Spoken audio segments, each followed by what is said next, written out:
तेणु सरकार जो सार जोगाण कर आकाश में कौन धुआं होकर उड़ीगला कि आसंता काली आम राजभवन सम्मुख में आम यार प्रतिवाद कर धारणा बसबू सारा राज्यर प्रतिनिधि ये जोगदेवे एवं महामहिम राज्यपाल को आम आमर दाबीपत्र देवु। सरकार कहते सार पर्याप्त परिमाण में मिलूँ चाषी कहते सार आमको मिलूना तो चाषी मिछ कहते असत्य कहते सरकार सत्य कहते ये भेलिकी सरकार कहीं सृष्टि कर सरकार को अनुरोध करुच्ची आह्वान भी करुच्ची सरकार निजे जाकर फील्ड देखु भुवनेश्वर मान्यवर मंत्री माने केवल विवृत्ति न देकरी से जातु टे गाँ गंडा देखु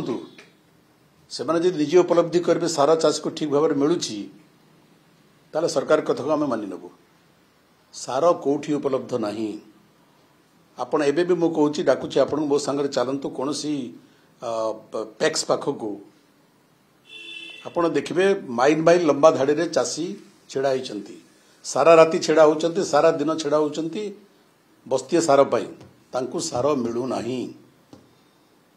तेणु सरकार जो सार जोगाण कर आकाश में कौन धुआं होकर उड़ीगला कि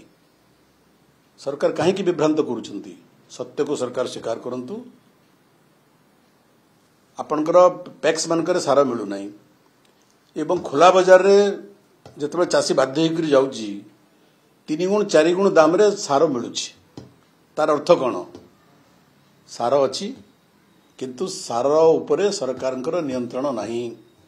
the government has completely failure it is totally government has failed to monitor the thing चाषी को सार मिलूना जदि चाषी को सार मिलू था चाषी कौन एत समय अच्छी चाष समय चाषी को 1 घंटा भी फुर्सत मिले ना जदि सार मिलू था कहीं दिन दिन राति राति लाइन लाइन लंबा लाइन रे चाषी पैक्स आगे एवं सार दुकान आगे छेड़ा होते मत सबुठ बड़ आश्चर्य और दुख लगुच मान्यवर विभाग मंत्री कहते सार मिलूँ जो मैंने सार मिलूना बोली कहते से राजनीति करुँच चाषी मैंने राजनीति करुँच पेट पाटना लड़ाई करुँच चाषी मैंने परिश्रम करुँच दीटा धान केमती उत्पादन करेंगे खाद्यशस्य उत्पादन करेंगे एवं चाषी जो सार हाथ पतौची सरकार कौच चाषी राजनीति करुँचा चाषी मानकर कटा घारे चून दौरान सरकार तेणु एबे भी समय अच्छी सरकार स्थिति को कंट्रोल को नियंतु पर्याप्त परिमाण में चाष जोगे दिंतु एवं कोऑपरेटिव सेक्टर जोगे दिंतु सोसाइटी मान जरिए जोगे दिंतु एवं उपयुक्त मूल्य चाषी मान को सार जोगे दिंतु। नहीं आमर आंदोलन तो विभिन्न जगह स्वतःस्फूर्त भाव भी चली राज्यर विभिन्न अंचल चाषी मैंने भी आंदोलन करुँच विजु जनता दल भी आंदोलन करुँची एवं आसंता काली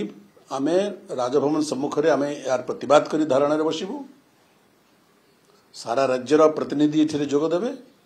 एवं महामहिम राज्यपाल को आम आमर दाबीपत्र देवु सरकार विफलता संपर्क अवगत करूँ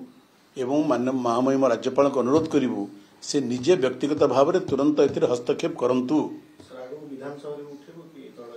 स्वाभाविक भाव में जदि लोकंकर समस्या चाषीर समस्या कृषकर समस्या युवकर समस्या राज्यर समस्या ये सब विधानसभा आलोचना न हो कौटी आलोचना हो तेणु आम आशा करुँ सरकार विधानसभा आलोचना कर सुजोग देवे आमको।